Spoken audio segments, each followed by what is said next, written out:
What's going on, YouTube? Thanks for tuning in to this podcast. Now, we did a podcast last night. It was one of the first ones. Andrew Shadowsix had approached me about doing this with him. It's his idea, and I said, yeah, that'll be great. We did our first one last night on my Twitch page, and I think it was a success. There are a few gremlins, as there are with these things. I mean, I tested it and tested it and tested it. I worked on all the overlays. I tested it, and it was working perfectly. Then 10 minutes before we're about to go live, there's a problem. The audio went a little bit out of sync, and then these things happen anyway. So I thought I'd introduce it on here so you guys know what's happening. But other than that, it was smooth sailing, I think you could say. The Twitch dropped 7 minutes in for some reason. I don't know, my internet was working fine, but Twitch dropped. So there's a small cut about 7 minutes in that you'll probably notice where the stream went down, then we came back up.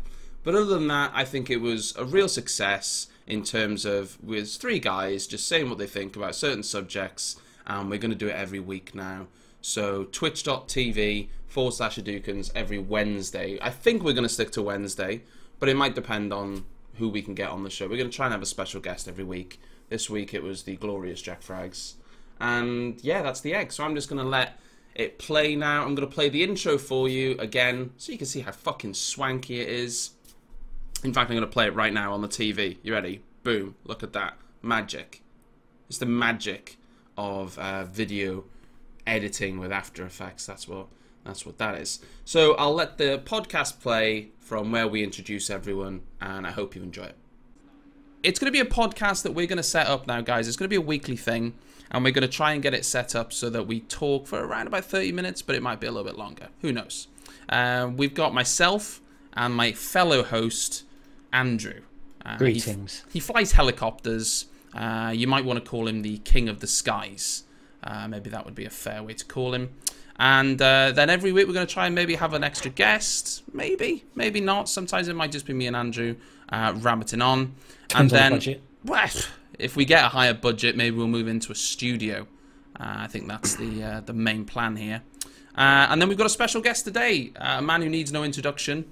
But by saying that, I've given him an introduction. It's Jack of the Frags variety. All right. And then, yeah, that's the egg. We're just going to get stuck into it and get talking. We've got a couple of topics that we're going to talk about, and I don't know which one to start with. I'm going to start with the Hardline DLC topic because it's particularly interesting, that one. I'm going to start with you, Andrew. I'm going to say...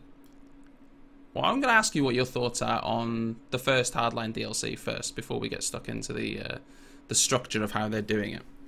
Have you played the first DLC? First of all? Yeah.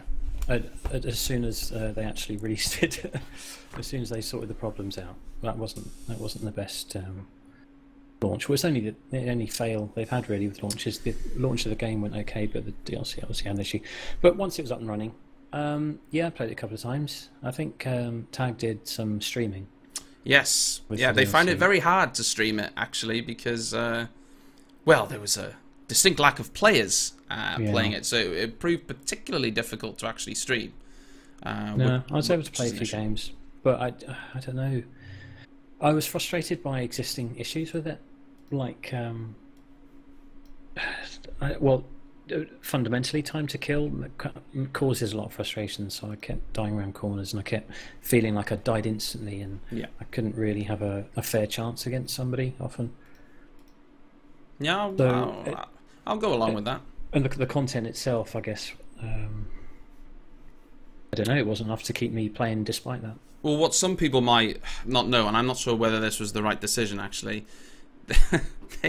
there was obviously a problem with the PC version, so the people who are paying for premium right now, it's quite apt actually, you're not really getting very much for premium. I think everyone will probably agree with that. You're not really getting very much.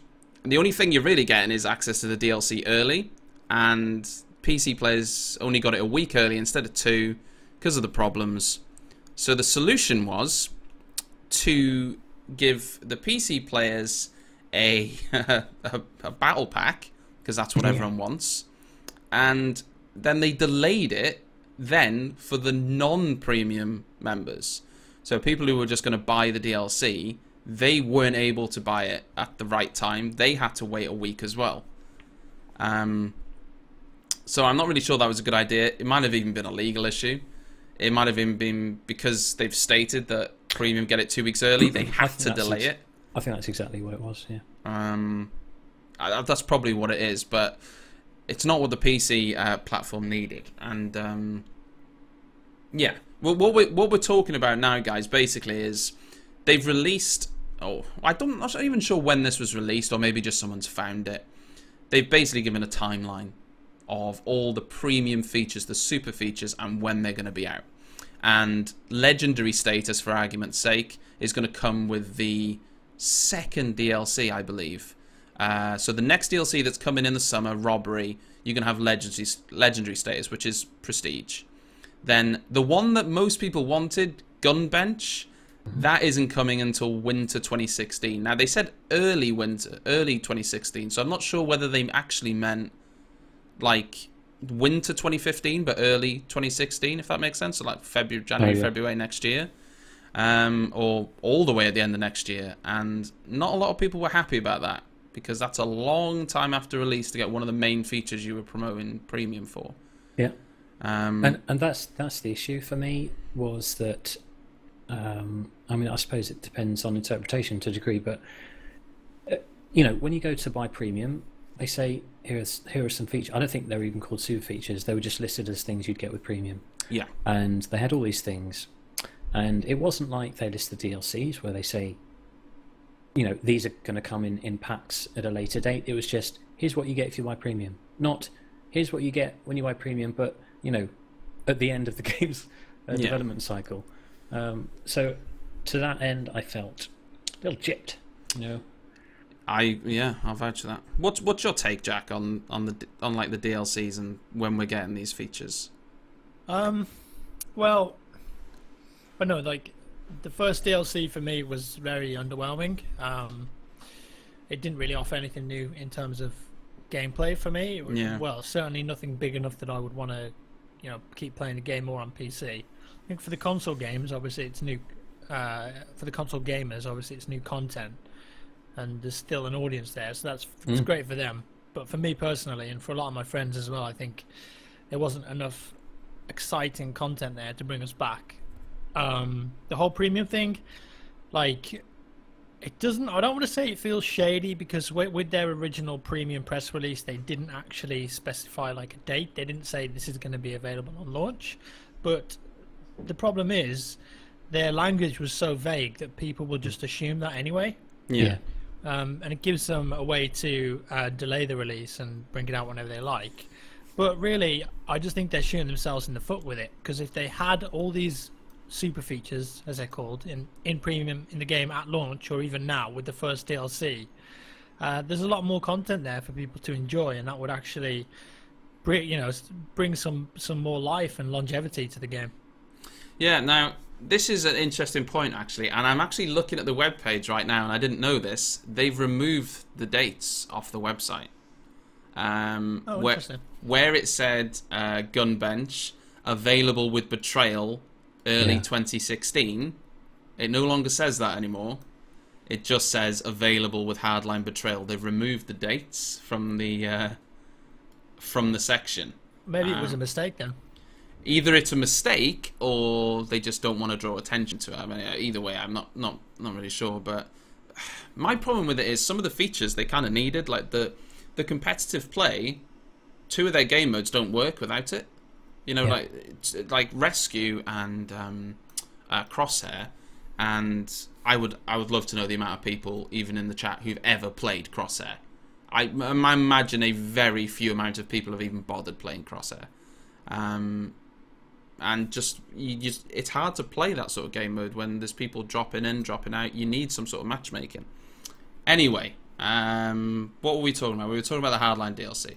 What I wanted to mention as well is that even though they didn't say when the game launched, they didn't say these features are going to be in right now. I don't know, if you're selling something, it's kind of implied a little bit, I think. Unless you say, well, okay, yeah, these features are going to be in. if you're selling it, people kind of expect it almost now, I think. But having said that, I mean, Battlefield 4 didn't have that many premium features, if anything, really. I mean, what did Battlefield 4 have? Yeah. Well, maps. It was all about DLC, wasn't it? All about DLC, and the usual premium queuing, nonsense.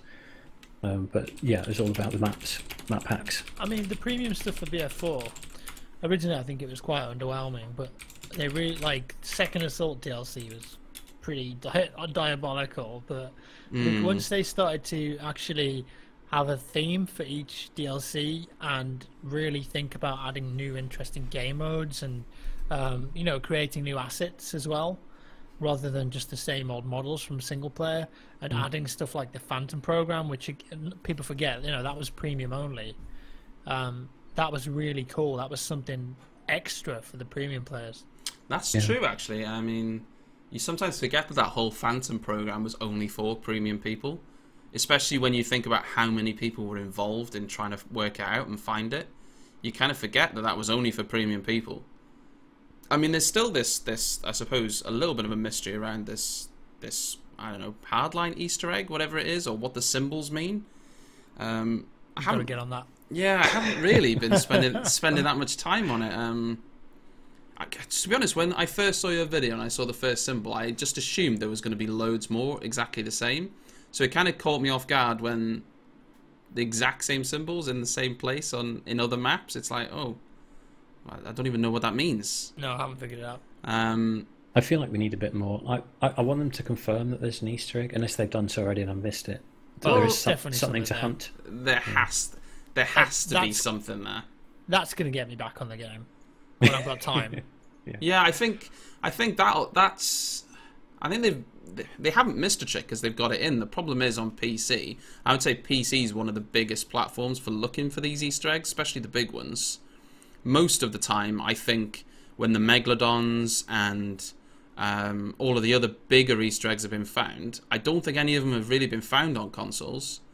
It's always been the PC just because it's easier to get all those people together to try random stuff out. Yeah. Look how many people Jack had on that server. You know, when we found the second Megalodon, the server was just full of people. It's a lot harder to organise on console. So right now on Hardline, there isn't really many people searching for the Easter egg because, well, there's not many people playing the game full stop. So that's a bit of an issue. What was my other issue with the Hardline DLC was, Jack just touched on this. I don't like it. I don't like the fact that they recycle assets from the single player. I personally don't. I personally don't like it, but you could argue, feel new to a lot of people. Yeah, because they'd already played it. You could argue to a certain extent, oh, it ties in with the single player and stuff, but like quite a large portion of the single player, because I played the single player, was you played quite a big mission in that mall section, and when I played the mall map, it wasn't like, oh my god, look at this. It was just like, yes, the mall from the single player. This, and there's even on one of the maps, I can't remember, maybe it's the Beat, which is the one that's got the lowrider, and there's a car garage, and even that's just literally the whole garage is plucked from the single player. And I'm not a big fan of that, and I'm not a big fan of the game mode either. I mean, that feels quite lazy to me as well. But that's just my thoughts on it. Have you played Kill Confirmed, Andrew? I'm going to call it Kill. Yeah. I'm going to call it Kill Confirmed. Well, it's I mean, it's Bounty Hunter, but I mean, come on, it's Kill Confirmed. Again, it's another, well, like Team Deathmatch or Deathmatch. You know, it's really close quarters. Yeah. And so I've still got all the issues that I have. I don't even know if it's a more interesting game mode, but it doesn't work for me on a game level. Like, I can't enjoy it because of the other frustrations. So that's really. How many people on Hardline do you reckon have hit max rank? I don't know, not many. I would say that there's not many people that have hit max rank on Battlefield Hardline. Okay, so why is the next premium feature, you know, pretty much legendary status? Because that baffles me. I mean, I suppose it depends on what they're working on and the amount of time it takes to make these things, and I can't possibly understand that. Because I know like things like gun bench and competitive matchmaking are probably quite hard to work. You know, there's a lot of time involved in making those things. But the next feature that we're getting, premium feature, premium feature is one that most of us are never going to use because we can't even use it because we've not even hit max rank, let alone doing it twice. So when the next DLC drops and we get our first premium feature, most people aren't even going to get any use out of that. It's the one they don't have to develop, isn't it? Well, you know, I mean, obviously there's going to be some development, but it's not like gun bench or the matchmaking. Yeah, it's the easiest one for them to do, isn't it? It's very. I would say. Yeah, I think we need a cool game mode.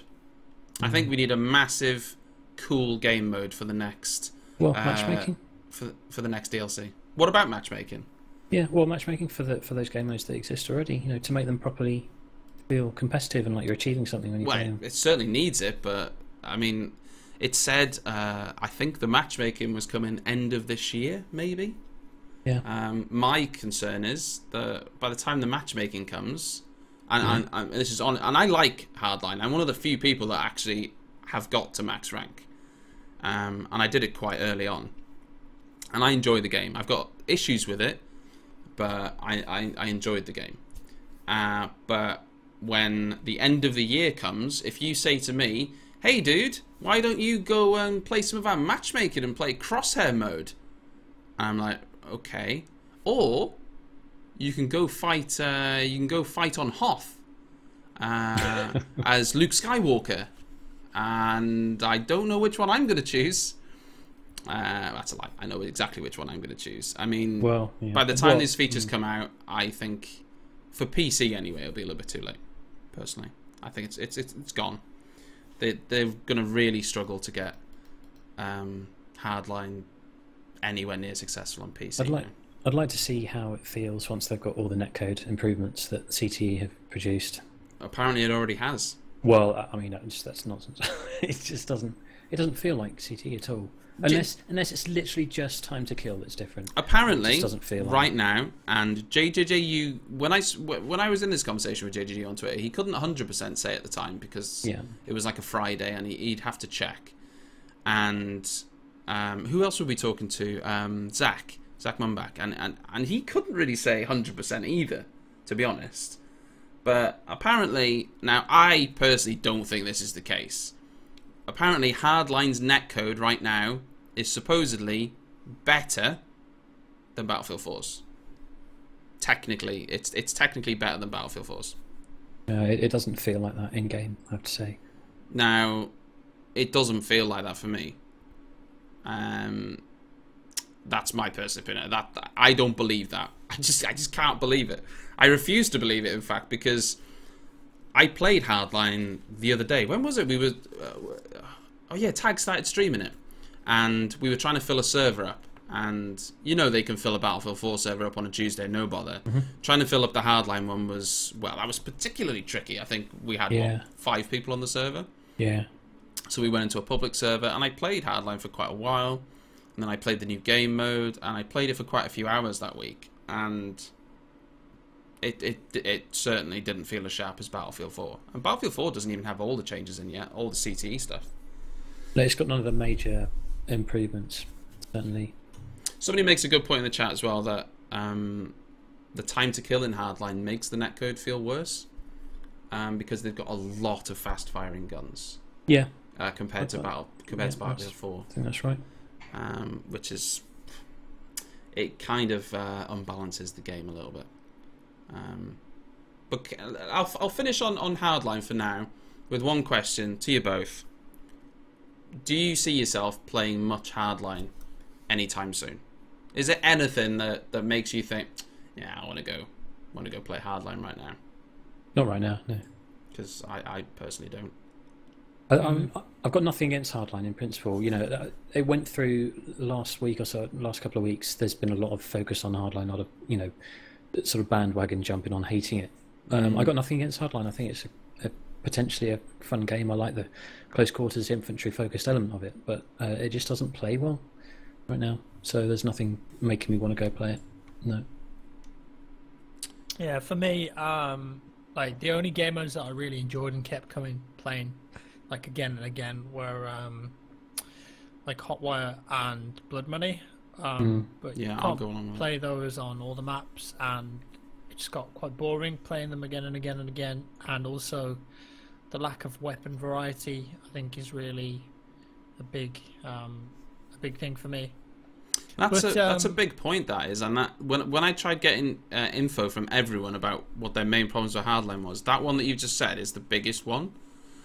Lack of sort of like a lack of content and a lack of weapons was the main reason people weren't playing Hardline anymore. Yeah, the weapon balance is all over the place as well. So if you're not using the best guns, which are probably like 2 of them, in the assault rifle class anyway, you're just gonna get shit on. Like if you're not using the FMG or the K10 when you're a mechanic, if you're not using the knockout when you're a recon, it's like, and it does get boring in that sort of a game anyway, where there's lots of classes and lots of variety in the gameplay.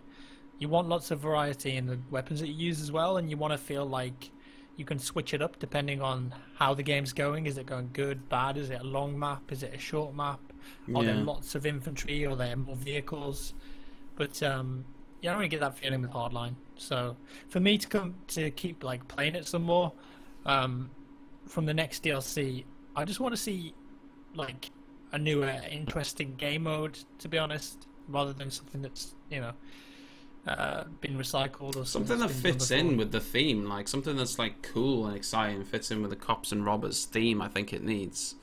You know, that was my main issue with Bounty Hunter. Not that I wouldn't play Bounty Hunter, because I don't mind the game mode itself. I played a lot of Kill Confirmed in Call of Duty. My main issue was, well, how does this, this is your first DLC for your first Battlefield title, and the first game mode that you give is essentially just team deathmatch. It's hard to be excited about team deathmatch, to be honest. I mean, it's especially when it doesn't even tie in with the game. And it's a shame, because the cops and robbers generally, I think that's a good theme. I look at GTA and the mods that are coming out for it now. The police, play as a police mod. I know it's not quite the same thing, but the general concept is quite a fun one, and they really need to capitalise on that. It's a unique title, and they should really be making the most of that. I think somehow, I don't know how. I haven't got the answers to that. But. I agree with that. Right, let's leave Hardline. Although one more thing about Hardline. Have you played, Andrew? I don't know if you've played with the Fast Hands perk that is now in Hardline. No. Have you tried this? Because I'm not sure what I make. Have you tried it, Jack? You must have tried it. What do you make of it, Jack? I'm not quite sure about it. Well, I mean, it makes you do anything that's an objective like just faster, way quicker. Oh right, yeah. But so whether that's arming a bomb in Heist or capping something, even flags. So when you play Conquest, you can cap flags like super quick. Really? That's what surprised me about that. I mean, objective stuff I wasn't too sure about, but the idea that you could cap flags faster by having this gadget or perk or whatever you want to call it is. Yes, this is a gadget slot. I think it takes up a gadget slot. It's like fast. You can only have it on one class as well. It was only on Enforcer, because obviously that was the class they're working on, because they're doing a class every DLC, aren't they? Well, that's their plan anyway. I think they announced that they're going to do that. Yeah, so they're going to do that, and I don't mind that so much. Somebody has made a point that, well, it'd be better to do guns for people who like to play all sorts of, roles and stuff like that. But I don't mind that so much. But yeah, Fast Hands. I mean, that's just crazy to me. Anyway, YouTube gaming. Let's move on to YouTube gaming. I think we've talked about Hardline for a while. So for those that don't know, YouTube gaming is a streaming platform that's going to be coming. I think they're going to start it in the summer, I believe. Yeah, that's the only time they've announced summer this year. I could be wrong, but I believe they're only starting it to begin with in the UK and the USA. I think they're the only two countries that can participate in it. You're right, that's it. Yeah, so only people from the UK and the USA will be able to stream using the YouTube gaming platform as of the summer, whenever they release it. Can you view from anywhere? You'll be able to view from everywhere, but only those countries can stream. Right. So that's limiting it straight away. But obviously they will open it up. Now, I have never streamed on YouTube before, but right now you can stream on YouTube. It's not like they've never done streaming before, but it's a bit of a ball ache, to be honest. You've got to like set a live event and you've got to. Well, I've tried doing it, and well, I just decided it's not worth my time. You can't just start streaming. You've got to schedule something, haven't you? You've got to schedule it, and they're going to do away with that. I saw a screenshot, and the chat looked okay. So they're trying to make it like Twitch, a standalone website where they take on Twitch, and I mean it's the odd situation is actually Scanner in the chat makes a very good point. How many streamers right now, the biggest streamers, are British and American?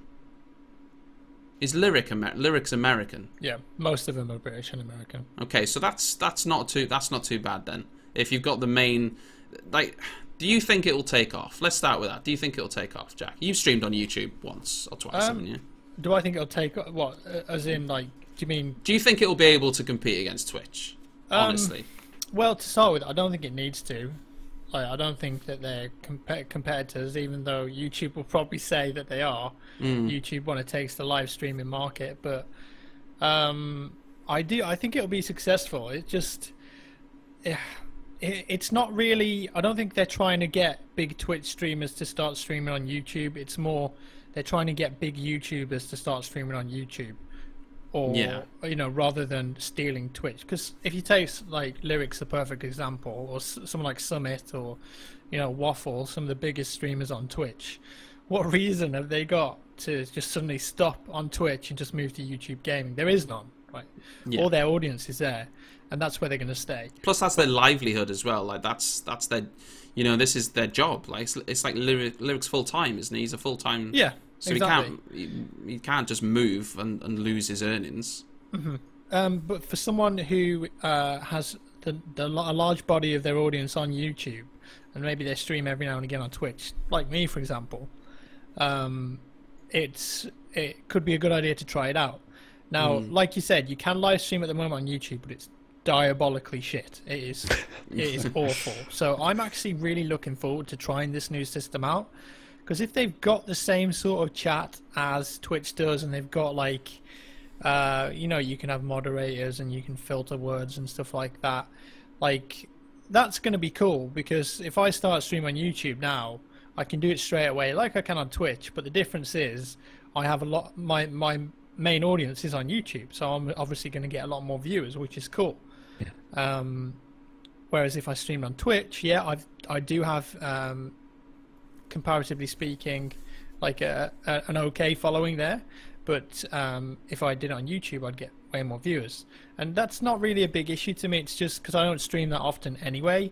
Like, my channel is much more about, like, edited stuff, but it would be cool to check it out. But like I said, I really don't think they're competing with each other. They're like two different things. It's just like, okay, YouTube's this thing where you've got hyper edited content. Twitch is like live. It's like watching, I don't know, like X Factor or the news or something, right? And you get that interaction which you don't get on YouTube.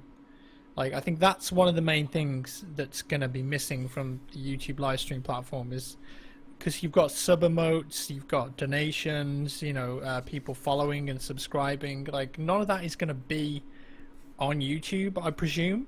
I don't think they've announced features like that. Not to start with, no. They've expressed interest in creating a subscription type, service similar to Twitch, but they haven't announced specifics yet. So I can only imagine that that's in the pipeline. Yeah, and sorry, it had another big draw for me is the quality is better on YouTube as well. You can do 720/60, you can do 1080/60, and the bit rate's a bit higher. But also, as soon as I'm finished, that's going to be a video up on my channel that people that didn't watch the stream can watch. And it means that I don't have to convert it from Twitch and the quality is going to be bad, or I don't have to go through the VOD and edit bits, That's do you know what? You've made a very good point there. I didn't really think about this. they don't need to take the big streamers away from Twitch. And I hadn't really thought about this because I was thinking of it more of a, you know, streaming platform. But you're right. I mean, if you look at Twitch, there's probably only like 1 or 2 massive streamers that are like at, say, 1 million followers on Twitch. I think Lyric's one, maybe Syndicate is over 1 million on something. Yeah, Syndicate is. So Syndicate's probably one of the biggest ones. He was the first to hit 1 million, actually. Syndicate was. Yeah, so he's one of the biggest ones on Twitch. Whereas for YouTube, they don't really need to worry about that, because think of the amount of gaming channels on YouTube that are over 1 million views, over 1 million followers. You know, there's so many people with so many followers on Twitch in comparison on YouTube in comparison to Twitch. And like Jack makes a good point. Like, let's say somebody like Jack, or who else is like Ali A or someone like that. I don't know how many followers he has on Twitch, but I know he's got a butt ton on YouTube. So if people like Jack and Ali A stream, they've got so much more of an audience, and the quality thing is a massive thing. I remember watching, what was it, the E3, and Twitch had a stream up and YouTube had a stream up. And I know it's hard to judge because obviously they don't have much streaming load going on right now, but the quality on the YouTube stream was so much better. Like, it was 1080p, and there was so much less pixelation compared to the Twitch one. Oh, really? Yeah, it was just so much better. But the question is, and Jack made a very good point, like, Twitch is just all about the community and the interaction in your chat and all these sorts of things. And it's more personal than if they don't have the emote and things like that, it could just end up being like the chat just being really stale. So I don't think they've really said what they're doing about that, or whether they're going to have some of these things. It's hard to say. Scanner's asking in the chat there about ads. I just noticed that. So with YouTube live streams, the ads actually pay more than on Twitch, which is, I guess that's the first draw for content creators. But you can also run them. You just have a dashboard like you do on Twitch. You can just run an ad whenever you want. So that's how pretty much works exactly the same as Twitch. Yeah. So is there the same revenue potential then in YouTube compared to Twitch streaming, even with, you know, subs and things?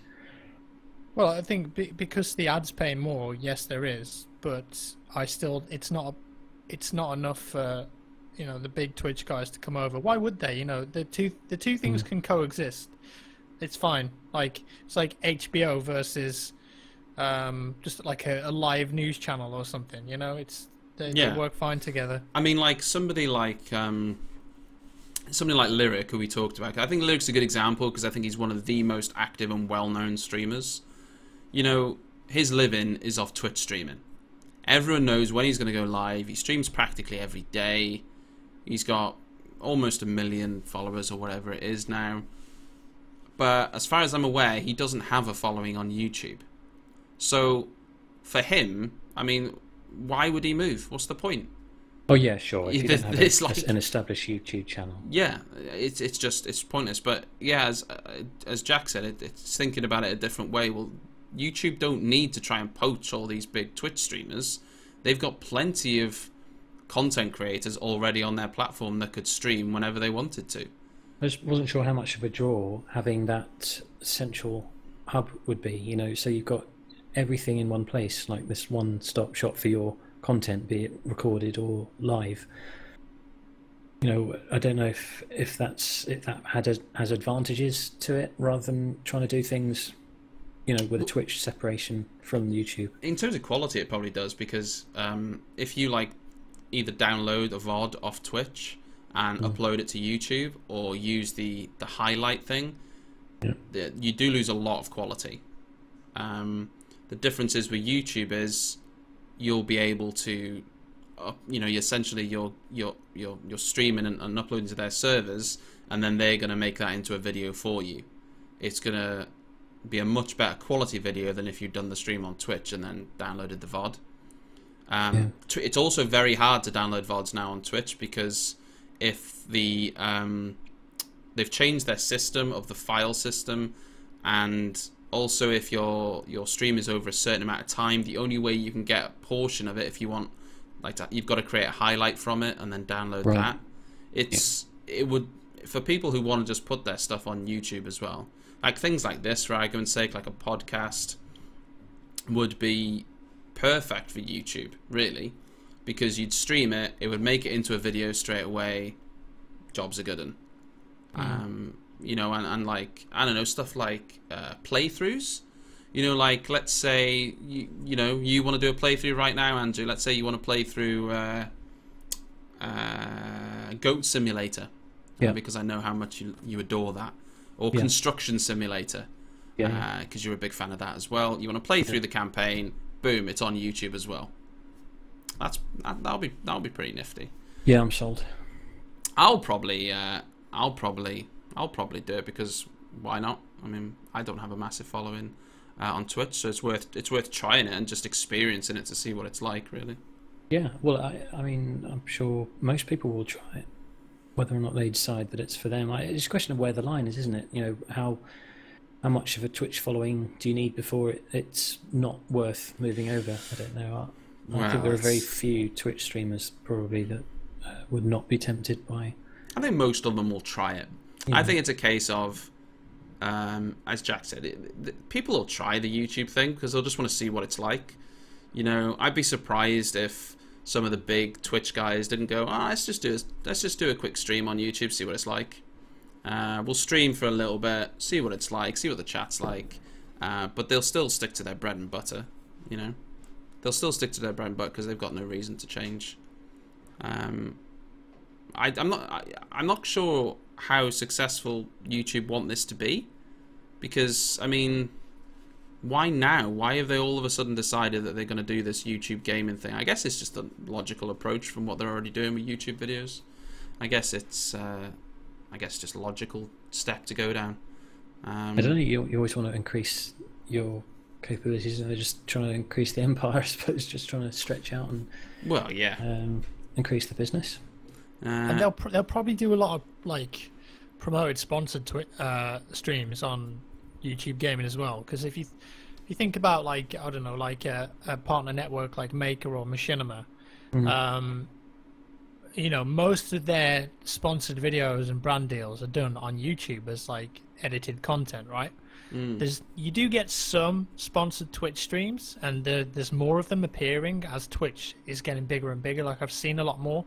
But I'd say for the most part, if a publisher wants, you know, to spend some money marketing their game, they will go to someone like, you know, like Vanos Gaming, PewDiePie, you know, all these big guys, and say, oh, can you make a couple videos for us on YouTube? And it'll be the case that because Twitch is so popular now, and all these brand deals have becoming more popular on Twitch in the form of live streams, I imagine that the partner networks are going to get involved with that more on the YouTube side of things as well. And that having that platform there, YouTube Gaming, gives them that opportunity now. Whereas beforehand, they probably couldn't spend any money on live YouTube stuff because the system's crap. Yeah. But now they've got something in place that opens a lot more opportunities up for them. Something somebody mentioned in the chat, it might have been Scanner. I mean, he's an intelligent guy. Obviously with Twitch is primarily, well, it's kind of primarily gaming, right? It's always been about streaming gameplay. But recently on Twitch, there's been a lot of other stuff. I mean, stuff like we're doing now, but also people who aren't really playing games, they're just there to talk to people, but they have a premise that they're playing games.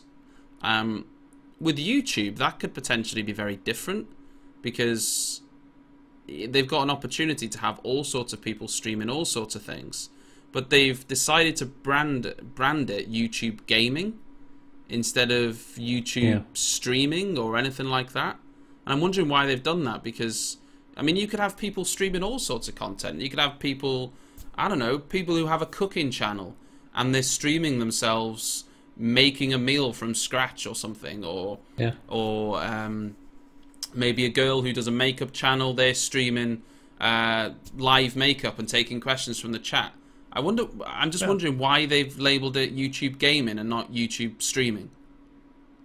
Well, maybe the other stuff like makeup tutorials and, you know, talk shows or whatever, people are maybe happy with the current system on YouTube for live streaming. Maybe that's what it is. Gaming's a whole different ball game that needs a specific sort of platform, I think. Although on Twitch, though, you do get music, like Scanner said there in the chat. You do get talk shows like this. You do get Dungeons and Dragons. So yes, you do. Maybe they've made a mistake calling it YouTube Gaming, but that's what they're going for, isn't it? That's their audience. It is, and YouTube have started doing like donation things. I don't know how many people know, but there is like a YouTube tip jar now on most people's channels. You like if you go to a YouTube channel, on the right hand side there's usually a tip jar that you can just donate to the channel. I'm not even sure how many people know it's there. I mean, it's kind of like a built-in donation thing that they're trying to get off the ground, I guess.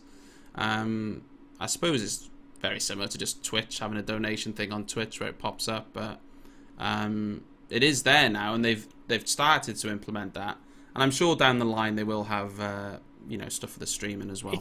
That whole system is terrible though on YouTube. It is terrible. It uses Google Wallet. Like, who uses that? Who uses Google Wallet? I didn't even know it was a thing until I found out the system it uses. It doesn't even use PayPal. The audience for YouTube isn't like that either. It's like it's different. You just go on YouTube, you just watch the person you subscribe to.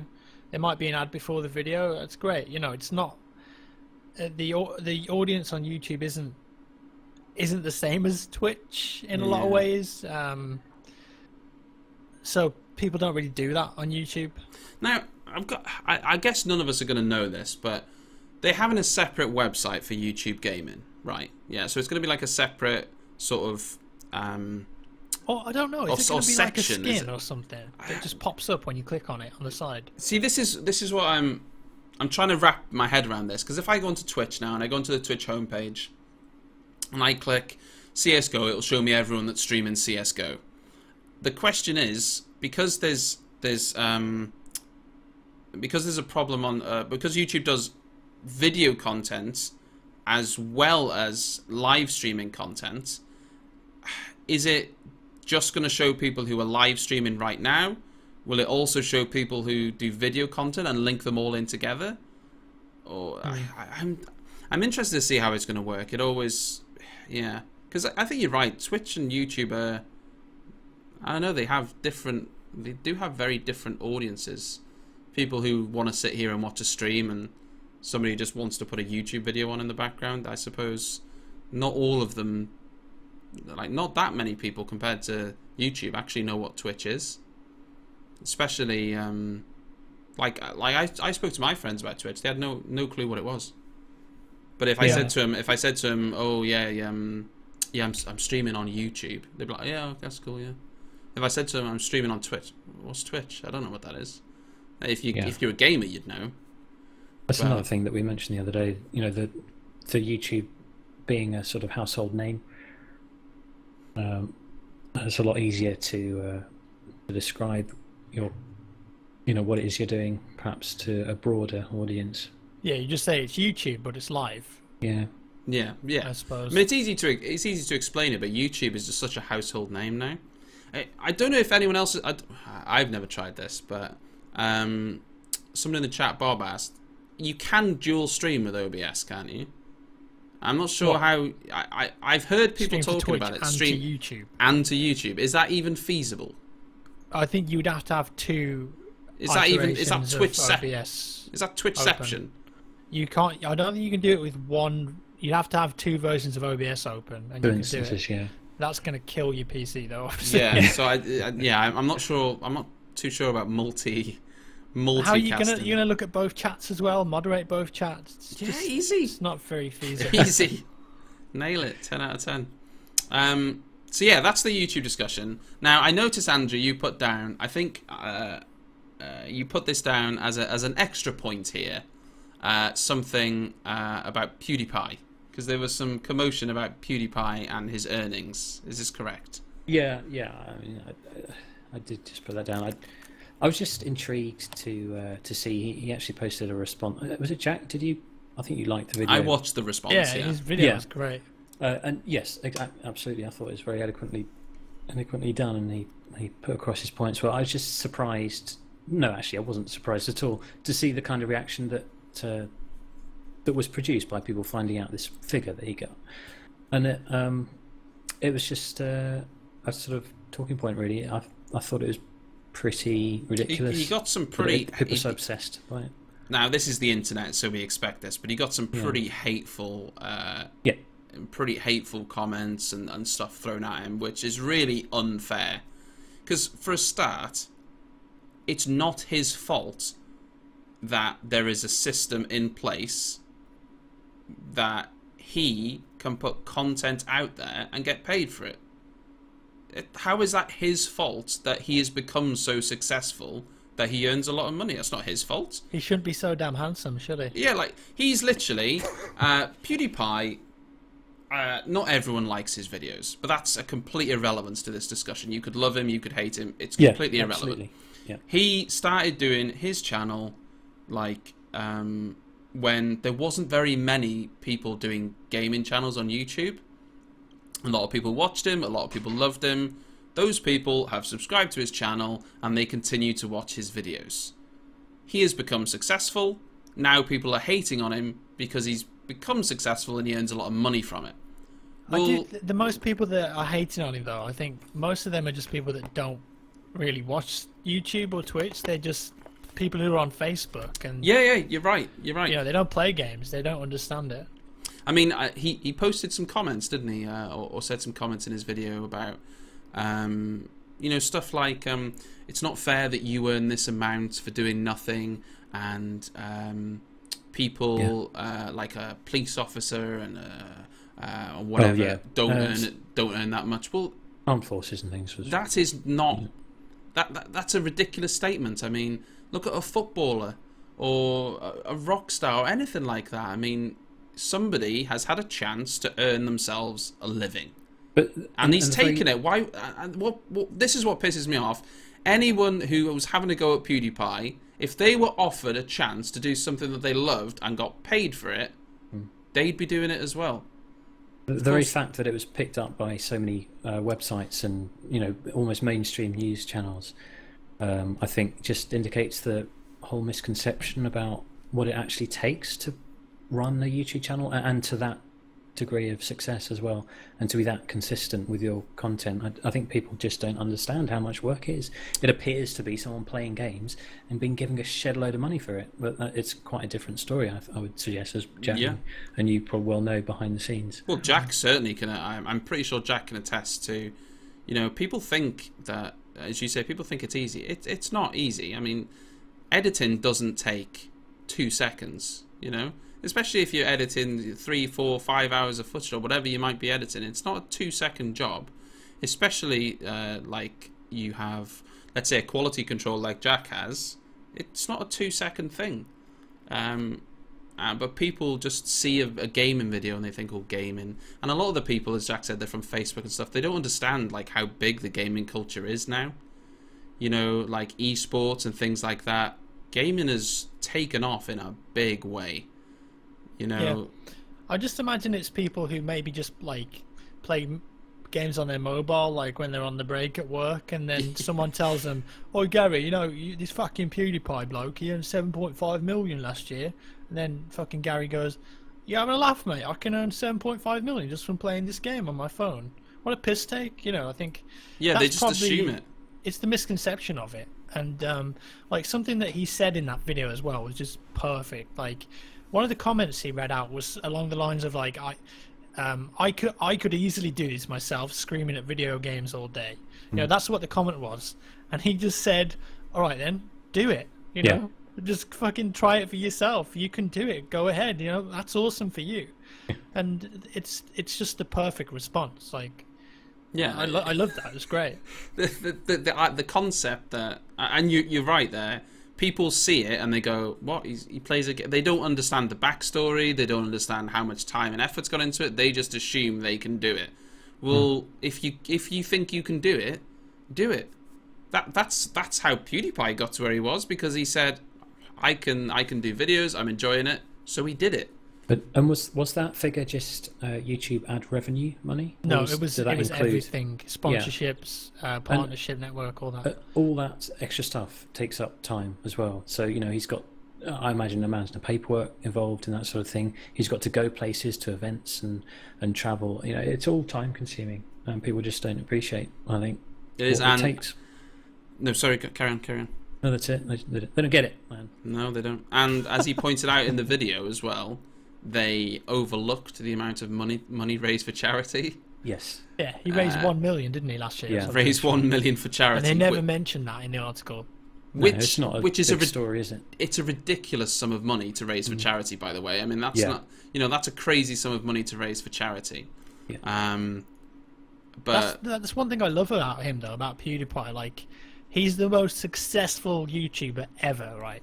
He probably makes the most money out of everyone, but he's very humble. He's not flashy. He doesn't like. There's some YouTubers, or anyone that's got money. Some people can be really flashy and like, look at this awesome house. Look at everything that I've got. Look at this car. Look at all the money I have. Like he never does that. He just comes across like a normal guy who literally just did this for a hobby. Like, and he's got the most money out of everyone, but he's just like, whatever, It's there was a brilliant quote from Louis C.K. He does like a TV series, and he says something like, he says to his daughter in the show, the only time you look in your neighbor's bowl is to make sure that they've got enough. You don't look in your neighbor's bowl and see if you've got as much as them. yeah, it's good for him, man. If he can make money out of doing something he loves, fucking go ahead, man. That's the problem. Any of the people hating, if they had the opportunity to do the same, of course they would have done. What I like is his honesty. I mean, he said in the video, it's a case of, I do this because I enjoy it. The money just makes my life more comfortable. He's like, do I hate money? No, obviously not. I like money, but it's not why he does it, and you can tell it's not why he does it because, he's still putting out videos all the time. PewDiePie's channel is such a monstrosity of a beastly thing. He could put one video out a month and people would still be going to his channel. But he doesn't. He's still putting out videos, and yeah, I thought it was a little bit unfair. I don't even know how his money got leaked on the internet. I didn't even see how it got leaked. I think it was a Swedish newspaper, and obviously it's a limited company. You're legally allowed to look at someone's earnings. You can see how much money they make if you want. That's true, I guess. So yeah. That is an unfortunate thing, but I thought he handled it quite well. I did actually enjoy the video, and I'm not a massive PewDiePie fan in terms of his content. I mean, I've watched a couple of his videos, but not at all. Yeah, but his content isn't what's up for debate. I mean, I don't know how many subscribers he's got now, but I think they will attest for the fact that people enjoy his videos. Yeah. Just going back to that comment you said about someone left a comment on his video saying, "Oh, I can't believe that someone in the armed forces puts their life on the line and doesn't get as much." Or you can use any example, like you use a footballer who gets more. You can use a nurse or a teacher. They don't get paid anywhere near that amount of money, but entertainment is very important. Like it makes people happy. It makes people laugh. It can inspire them. It can educate them. Yeah, you're not saving someone's life, someone that's dying, or they might be ill, but it has its own place. Yeah, definitely. Yeah, the problem is with that comment is not everyone is cut out to be a soldier. Not everyone is cut out to be a fireman or a police officer. It's not someone else's fault who is good at entertainment that they are able to earn more money. That's not their fault. Somebody in the armed forces gets paid a certain amount of money.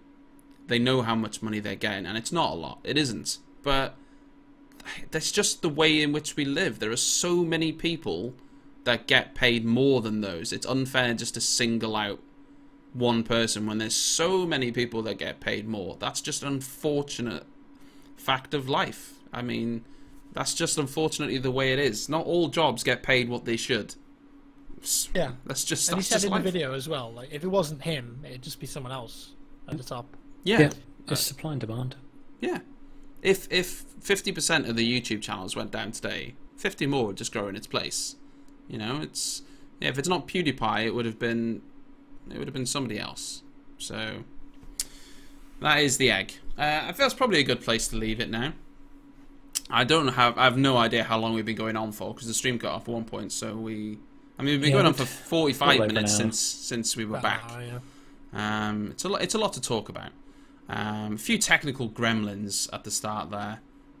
Me having my mic muted certainly didn't help either. And Twitch having I don't know what Twitch had, some sort of aneurysm.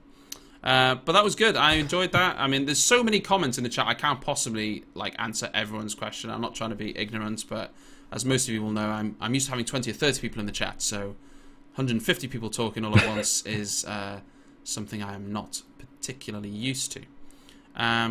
But yeah, myself and Andrew are going to be doing this every week.